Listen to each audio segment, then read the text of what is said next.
ऑडिशनच्या वेळेस मी विठ्ठलाच्या मूर्तीसोबत, आमच्या घरी एक मूर्ती आहे, मी तिच्यासोबत ऑडिशन दिलं होतं आणि ती चुकून माझा धक्का लागून का काहीतरी घडून ती वाढली, ती तुटली. मला इतकं वाईट वाटलं होतं. पंढरपुराचं मला एक कौतुक ह्यासाठी वाटतं, सगळ्यांना दर्शन आतपर्यंत, मला हे म्हणायचं की व्हीआयपी लाईन इकडे असते, पण माऊलींच्या चरणापर्यंत जाणं हे बऱ्याच ठिकाणी नाही होत. म्हणजे मी आता बाकी मंदिरांचं मी नाव नाही घेत, पण बऱ्याच ठिकाणी असं की लांबून दर्शन घ्या किंवा मध्ये काहीतरी बॅरिकेड आहे ते करा, पण विठू माऊली एक अशी आहे ना, तिच्या पायापर्यंत जाता येते. मला असं वाटतं की मंदिरात आपण जेव्हा जातो तेव्हा आपण एक सर्वसामान्य माणूस म्हणूनच आपण तिथे लाईन मध्ये उभं राहून गेलेलं कधी चांगलं. तर मी आता जेव्हा पण जाणार नेक्स्ट टाइम, तर मी त्यावेळेस स्ट्रगल करून दर्शन घ्यायला जाणार. आणि ह्याने मला खूप इन्स्पायर केलं. आता मी आता जिमला जाणारच आहे. मी त्यांना तेच म्हणायचो की थोडीशी तरी मला जी काही दाढी येते थोडीफार ती तरी ठेवू का, बिकॉज एकदमच म्हणजे असं नाही वाटलं पाहिजे की एकदम गुड बॉय वाला पोलीस आहे. एक वेळ मुलं घाबरले तर घाबरतील, पण मुली नाही घाबरणार. वाह, मुली तर म्हणजे आपल्याला वड कासरा आणि हान गाडी, ते गाडी, ते दोघांचे व्हिडिओ दीदीने मला पाठवलेत. ते एवढे एक तर आहे, 2 वर्षाचा एक जण आहे, तो पण वल कासला हलगा आली असं की महाराजांचा फोटो दिसला की मामाला असं. मला ऍक्च्युअल मध्ये पोलीस ऑफिसर बनायचं होतं रिअल लाईफ मध्ये, पण ते बनता नाही आलं. तुला माहितीये का, माझा काका जो आहे ना तो पोलीस मध्येच आहे आणि तो मला बोलला की तुला माहितीये का, पोलीस जे असतात ते ऍक्च्युअल मध्ये तुझ्यासारखे असावेत, लीन थोडस चप्पळ असले पाहिजेत, त्यांना पळता आलं पाहिजे. आता आपण बघतो तर ऑफकोर्स पोलिसांची पर्सनॅलिटी काय खूप कमी ऑफिसर्स आहेत जे ऍक्च्युअली तसे सुपर फिट असतात, मेंटेन असतात. माझ्या ह्याच्यात विशाल निकम असं सेव्ह होतं, आणि तसं की ते विशालच्या पुढे डबल एच लावा. ऑब्झर्वेशन बघ मोबाईल. नमस्कार मंडळी, मी नेहा प्रभू तुम्हा सगळ्यांचं मनापासून स्वागत करते मीडिया टॉक मराठीवर. येड लागलं प्रेमाचं ही रांगडी प्रेमकथा घेऊन माझ्यासोबत ही मंडळी आलेली आहेत. कसे आहात? नमस्कार नमस्कार. कसं चाललंय प्रमोशन? एकदम मजेत होत आणि अफलातून चाललंय आमचं प्रमोशन. लय भारी. बरं, काय ग्रँड एंट्री घेतली, म्हणजे एक बाईक वरना काय येतोय, एक बैलगाडीतना, एक असं वरातीसारखं नाचत येतोय. कमाल वाटतं यार. म्हणजे जे तुम्ही केलंय ना आता, मला वाटतं खऱ्या आयुष्यात केलंय कधी की पहिलीच वेळ होती? माझी तर पहिलीच वेळ होती. मी जे काही बैलगाड्यावरून एंट्री घेतली तिथं मी अशी कुठेच गेले नाहीये आणि मला माहीतही नव्हतं बैलगाड्या कसा चालवायचा वगैरे, पण अर्थात आता शिकले, थोडं ते जमतंय आणि मंजिरीचा तो एक बाज आहे, त्यामुळे ती एंट्रीच तशी घेतली एकदम फाडून. मी सगळं केलंय, हे जे आता होतं ना, जे आम्ही केलं सगळ्या याच्यात डान्स पण केलाय वरातीमध्ये, त्या ढोल ताशावरती बुलेट पण चालवली आहे, बैलगाडी पण चालवली आहे. सो मजा आली. आणि हे सगळं करणं, एवढ्या थिएटरमध्ये येऊन ट्रेलर दाखवणं, प्रोमो, आम्ही ट्रेलर म्हटलं बघ, म्हणजे फिल्मचा ट्रेलर असतो भाई, आपली म्हणजे आमची सिरियल म्हणजे फिल्मच आहे. सो हे सगळं स्टार प्रवास करू शकतं. सो स्टार प्रवाहाला खरंच खूप थँक्यू म्हणेन की आमचं प्रमोशन एवढ्या चांगल्या पद्धतीने करतायत. आम्ही परवा पुण्याला जाऊन आलो, तिकडे वेगवेगळ्या मीडियाजना भेट दिली, मंदिरात जाऊन आलो, दगडूशेठ गणपती बाप्पांना दर्शन घेऊन आलो. एकंदरीत असं नाही की प्रमोशन बरोबर आम्ही माऊलींचा किंवा देवाचा आशीर्वाद घेऊन सगळ्या गोष्टी चाललेत. सो मजा येते आणि खूप पॉझिटिव्ह आहे सगळं. पॉझिटिव्ह म्हटलंय हा. आणि सगळ्यात महत्वाचं की पंढरपूर आणि तिथे रंगणारी गोष्ट आहे, हेच किती छान आहे. आणि पंढरपूर बरोबर आपलं कधी ना कधीतरी कनेक्शन येतं आणि मग ते आयुष्यभरासाठी जोडलं जातं. मला तिघांकडनं ऐकायचंय की तुमच्या आयुष्यामध्ये पंढरपूरचं काय काय काय काय कनेक्शन आहे? पंढरपूरचं माझं ना कधीतरी गेलंय कनेक्शन. हा, मी एकदाच गेलोय, म्हणजे पंढरपूरला मी एकदाच गेलोय. ऍक्च्युली मी अक्कलकोटला सतत जातो, म्हणजे स्वामींकडे, आणि अक्कलकोट, तुळजापूर. म्हणजे एक दिवस काय झालं होतं, मी लहानपणी पण गेलो होतो. एक दिवस असं झालं की आपण पंढरपूर तिकडनं जवळ आहे, म्हणजे असं जास्त लांब नाहीये, तर आम्ही मग तिथे गेलो मंदिरात. आणि माझा बिग बॉस मधला मित्र उत्कर्ष, मी त्याला फोन केला होता की दर्शनासाठी मला, त्यांनी माझं खूप मस्त दर्शन, आणि मी फर्स्ट टाइम ते मंदिर बघितलं, एवढं प्रशस्त, एवढं मोठं दगडाचं, आणि इट वॉज व्हेरी पॉझिटिव्ह. आणि मग तिथे त्यांनी पण आमचं वेलकम खूप छानपणे केलं होतं. सो तो एक एक्सपिरियन्स अनबिलिव्हेबल होता. आणि मग तेव्हा मला पप्पांनी सांगितलं होतं की तिथे सीएम आय थिंक वर्षातनं एकदा पूजा असते, बरोबर, तर तेव्हा प्रचंड गर्दी असते, म्हणजे इकडनं सगळे चालत वगैरे जातात. आणि तर मी पप्पांना असं म्हटलं होतं की माझी इच्छा आहे की त्यावेळेस मला एकदा दर्शन घ्यायचंय. तर ते बोलले की म्हणजे ऑफकोर्स की इम्पॉसिबल तर नाहीये, पण खूप म्हणजे प्रचंड गर्दी, कारण की सीएम स्वतः येतात ड्राईव्ह करून, तेव्हा उद्धव साहेब होते. तर यावर्षी माझी अशी खूप इच्छा आहे की मी एकदा तरी त्या वेळेस जाऊन लाईन मध्ये उभं राहून, बिकॉज कसं होतं आता म्हणजे लोक ओळखायला लागलीत आणि आता सगळीकडे आपण घेतो तेव्हा आपल्याला लगेच ऍक्सेस मिळतो काही गोष्टींचा. पण मला असं वाटतं की मंदिरात आपण जेव्हा जातो तेव्हा आपण एक सर्वसामान्य माणूस म्हणूनच आपण तिथे लाईन मध्ये उभं राहून गेलेलं कधी चांगलं. तर मी आता जेव्हा पण जाणार नेक्स्ट टाइम तर मी त्यावेळेस स्ट्रगल करून दर्शन घ्यायला जाणार. किती छान बोलला यार तो. किती छान Definitely. इच्छा आहे. पूजा, तुझं काय कनेक्शन? तसं आता जसं तू म्हणालीस की पॉझिटिव्हिटी, तर ती एक पॉझिटिव्हिटी आहेच सोबत. आणि त्यात मालिकाच पंढरपूरची, कथा आमची पंढरपूरची, त्यामुळे विठू माऊलींचा आशीर्वाद हा आहेच. त्याशिवाय एवढं काहीच घडू शकलं नसतं मी म्हणेन. आणि मी लहान असताना मला आई सांगत होती की आपण गेलो होतो, पण तसं मला कळायला लागल्यापासून ही पहिलीच वेळ होती की मी पंढरपुरात गेले होते, आणि ते पण शूटिंगच्या निमित्ताने गेले होते. आणि विठुरायांचं मला दर्शन घेता आलं होतं. आणि मला आठवतंय की त्यानंतर आम्ही ज्या दिवशी दर्शन घेतलं त्याच्या दुसऱ्या दिवसापासून तिथे देवळाचं काम सुरू होणार होतं. तर एक 40 दिवस देऊळ बंद होतं. तर मी बघ अजूनही काम सुरू आहे. तर मी इतकी खुश होते की मी जाणार आहे भेटायला रायाला माझ्या. आणि ते पण योगायोग असं म्हणेन की मी त्या दिवशी घडलंही नसतं ते कदाचित, पण दुसऱ्या दिवशी बंद होतं हे मला देवळात जाऊन कळलं की उद्यापासून बंद आहे देऊळ. मग खूप छान असं माझं दर्शन झालं होतं तिथे. आणि अर्थात छोटासा एक असं एक कनेक्शन असंही म्हणेन की ऑडिशनच्या वेळेस मी विठ्ठलाच्या मूर्तीसोबत, आमच्या घरी एक मूर्ती आहे, मी तिच्यासोबत ऑडिशन दिलं होतं.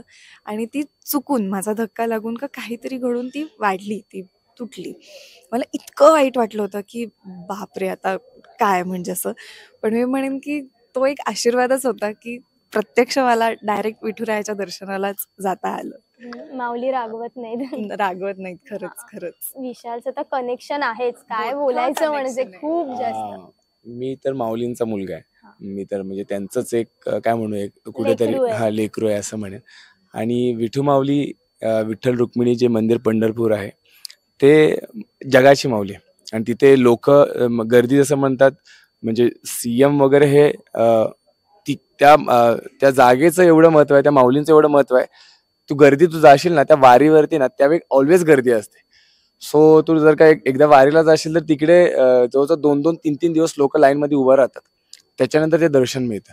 सो त्या जागेचं किंवा त्या माऊलींचं एवढं महत्व आहे ना, गरिबांपासून श्रीमंतांपर्यंत. तिथं एक त्या पंढरपुराचं मला एक कौतुक ह्यासाठी वाटतं, तिथं कुठलंही असं हे नाहीये की बाबा VIP लाईन वेगळी किंवा असं. सगळेजण, सगळ्यांना दर्शन आतपर्यंत. मला हे म्हणायचं की VIP लाईन इकडे असते, पण माऊलींच्या चरणापर्यंत जाणं हे बऱ्याच ठिकाणी नाही होत. म्हणजे मी आता बाकी मंदिरांचं मी नाव नाही घेत, पण बऱ्याच ठिकाणी असं की लांबून दर्शन घ्या किंवा मध्ये काहीतरी बॅरिकेड आहे ते करा.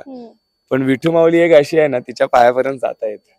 आणि हे खूप सगळेच नशीबवान आहात. म्हणून आता माझी आई वारीला पायी चालत गेली लास्ट इयर. सो तेवढी श्रद्धा आणि अशी लाखो करोडो लाखो लोक वारीला जातात दरवर्षी, त्या श्रद्धेनं, त्याच ह्याने. तिथे कुणाला पैसा मोठा पाहिजे किंवा याची गरज नाही. मनात फक्त श्रद्धा असली ना तर सगळं जमून येतं. आणि मी माझ्या घरात पहिल्यापासून, म्हणजे जन्मल्यापासून त्या गोष्टी मी पाहिलेत, त्या अनुभवलेत. त्यामुळे माऊलींचं आणि माझं नातं कायमच वेगळं राहणार आहे आणि कायम आयुष्यभर राहील. आणि त्यांच्यामुळेच मला ही मालिका मिळाली असं म्हणायला हरकत नाही. बरं, मगाशी हा बोलता बोलताच म्हणाला की खूप पॉवर आहे या मुलीमध्ये, तो बैलगाडा चालवणं काही खायची गोष्ट नाही. हे दोघं जण आहेत, त्यांनी मेहनत घेऊन एवढे फिजिक आहे ते करतात, आणि तू देखील त्यांच्या बरोबर, म्हणजे तुम्ही इक्वल आहात एका वेळेला की हे तोडफोड करतायत, हा पण मारामारी करतोय आणि हा एक खूप छान पोलिसांच्या भूमिकेमध्ये आहे. ह्याचा एक रांगडाबाज आहे. आणि तू एक पॉवर पॅक म्हणून तिकडे बैलगाडा वगैरे, म्हणजे कुठेच कमी नाहीये, सगळीकडे इक्वल आहे. सो ह्यांच्या दोघांकडे बघून किंवा ह्यांच्याकडे साधारण ही चर्चा होत असावी बहुधा की दोघांचं जिमचं हे असल्यामुळे, त्यामुळे तुला पण ह्यांच्यामध्ये असं मिसळल्या सारखं वाटतं का की एक्झॅक्टली. नाही, मला बिंग अ ऍक्टर म्हण किंवा मी अशी आहे की मला आवडतं चांगलं खाणं किंवा हेल्दी खाणं किंवा इन जनरल, म्हणजे शूटमुळे असो किंवा माझ्या आळशीपणामुळे असं, तर मला जिम तेवढं जमत नाही. पण मी खाण्याच्या बाबतीत खूप पर्टिक्युलर आहे. मी म्हणजे चांगलंच खाणार, हेल्दीच खाणार, प्रोटीन आणि हे ते सगळं इंटेक सुरूच असतो. आता तर खूप बोलणं होतं आमचं सेटवर ह्या दोघांमुळे जिमच्या टायमिंग्स बद्दल, आणि ह्याने मला खूप इन्स्पायर केलं. आता मी आता जिमला जाणारच आहे. आता आमची बहिणी प्राजक्ता म्हणून हो आहे. हो हो. ती बोल ना तिच्याबद्दल काय. अच्छा, ओके. प्राजक्ता म्हणून जी मालिकेतली जी आहे रुजुता, तर ती पण इतकी डेडिकेटेड आहे जिमच्या बाबतीत. Yes, about fitness, about gym, about eating healthy, about living healthy. तर मी म्हणेन की मी या बाबतीतही खूप लकी आहे की आपण म्हणतो ना की आपण जी माणसं आपल्या अवतीभवती असतात ते खूप मॅटर करतं. तर अशी खूप कमाल कमाल लोक आहेत माझ्यासोबत. इव्हन नीनाताई, इव्हन अतिशाताई, हे दोघं आहेत, प्राजक्ता आहे. त्यामुळे एक पिन तर लागलीच आहे मला की नाही आता मी पण जिम करणार आहे. खातोय आपण ते पण व्यवस्थित, फिटनेस बद्दल आपण काहीतरी करूयात.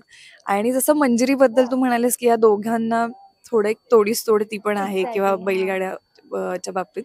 तर मी म्हणेन की काळ्या मातीतली ही रांगडीच कहाणी एकदम.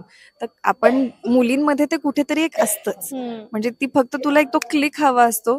ती मुलगी साधी पण आहे आणि ती कधी दुर्गा होईल तेही तुला कळणार नाही. त्यामुळे तसं हिच्या स्वभावात पण आहे की ती साधी आहे, सोजवळ आहे, पण घरापर्यंत किंवा जिद्दीला पेटली ती तर ती उभी राहील. मग ती समोर कोणी असू, मग राया असला, विठू राया असला, कोणी असू दे, ती उभी राहील. त्यामुळे तो एक रांगडेपणा आहेच. आणि मातीतली गोष्ट आहे म्हणून भाई बैलगाडा शर्यत. खूप ऐकलंय बैलगाडा शर्यत बद्दल. आणि आता तुमच्या मालिकेत ना पाहणार आहे विशाल माची रिएक्शन तर मी मगाशी ऐकली आहे. तुझ्या भाच्याची काय रिएक्शन होती मामाला असं फायटिंग वगैरे करताना बघून? मी आता लवकरच ते व्हिडिओ टाकेन. जे माझे डायलॉग्स आहेत ना की वड कासरा आणि हान गाडी, ते दोघांचे व्हिडिओ दीदीने मला पाठवलेत. ते एवढे एक तर आहे, 2 वर्षाचा एक जण आहे तो पण वल कासला हाल गाली असं, किंवा तो आधी आहे तो पण त्याच लेवलला. सगळे डायलॉग असे त्यांचे पाठ असतात. जेव्हा मी महाराजांची भूमिका केली त्यावेळी लगेच मामा म्हटलं की महाराजांचा फोटो दिसला की मामाला असं. किंवा म्हणजे हे किती गोष्टी चांगल्या आहेत बघ माझ्यासाठी. किंवा आणि आत्ताचं पण त्यांच्यावरती एवढं हे झालंय ना की मी व्हिडिओ लवकरच अपलोड करेन की ते दोघं कशा पद्धतीने बोललेत ते. तर चांगली रिॲक्शन आहे, सगळे खुश आहेत. पण फक्त मी त्यांना आता सांगेनच की ज्या राया कॅरेक्टरच्या गोष्टी त्यांना होपफुली असं काही गोष्टी आहेत ते त्यांच्या एजला ते बघणं थोडंसं हे होईल की राग किंवा हे कशा गोष्टी. तर तिथे थोडं ते कंट्रोल पण केलं पाहिजे की कधी कधी खूप जास्त प्रमाणात होऊ शकतं. सो त्या गोष्टीवरती थोडंसं काळजी घ्यायला पाहिजे. जय, पोलिसांना लहानपणापासून लहान मुलं घाबरतात.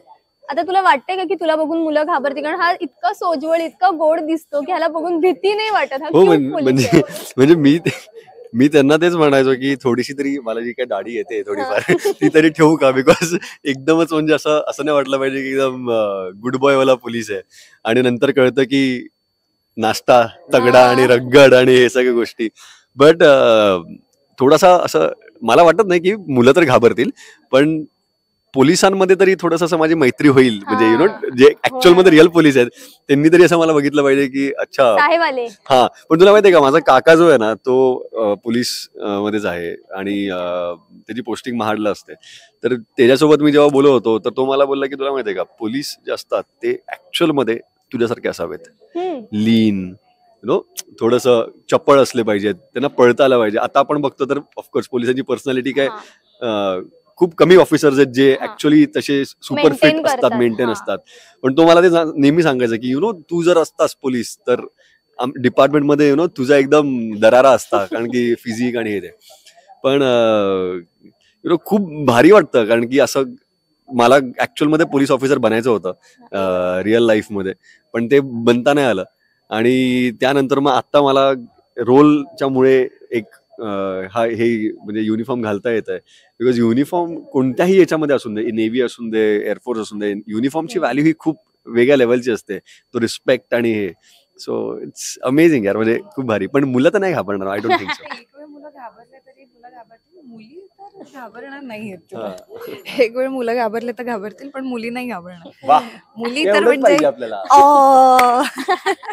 बरं, खूप छान वाटलं तुमच्याशी बोलून. जाता जाता एक शेवटचाच प्रश्न विचारायचा आहे की पूजाचं नाव पूजा विरारी VIP का केलंय सेव्ह मोबाईल मध्ये? VIP नाही केलंय, YLP, येड हा. लागलं प्रेमात. Oh my God. मीच घाबरले, म्हणलं Oh, VIP लागलं. पूजा मला करायला. वाटलं व्हीआयपी म्हणजे काय असेल, काहीतरी व्हीआयपी वगैरे आहे की काही. तिचं ऑब्झर्वेशन बघ मोबाईल फक्त बीच्या जागी Why- YLP येड लागलंय प्रेमाचं. कसलं भारी. सुरुवातीला मी ते शेअर सर्च म्हणजे सेव्ह केलं होतं. ज्यावेळी पहिल्यांदा नंबर आम्ही एक्सचेंज केला किंवा ग्रुपमध्ये होता तो मी सेव्ह केला. तसंच- त्यावेळी ते तसंच मलाही एवढं सांगायला त्याने ते नॉर्मल हा. सेव्ह केलं असेल, जे काही त्याचं सेव्ह असेल. माझ्या ह्याच्यात विशाल निकम असं सेव्ह होतं आणि तसं की ते विशालच्या पुढे डबल एच लावा. ऐक. मी थोडं नाही numerology आणि गोष्टी मग मानतो. That is a very good thing की प्रत्येकाचा बिलीव्ह असतो. पण मग मी तो मुद्दाम डबल एच ठेवला. म्हटलं जो Thank you. पॉवर आहे वो तगडी जाय भाई. थँक्यू. रगड. हीच पॉवर आपल्या मालिकेला पण मिळणार आहे. तुम्हाला खूप साऱ्या शुभेच्छा. Thank you thank you so much. खूप छान वाटलं.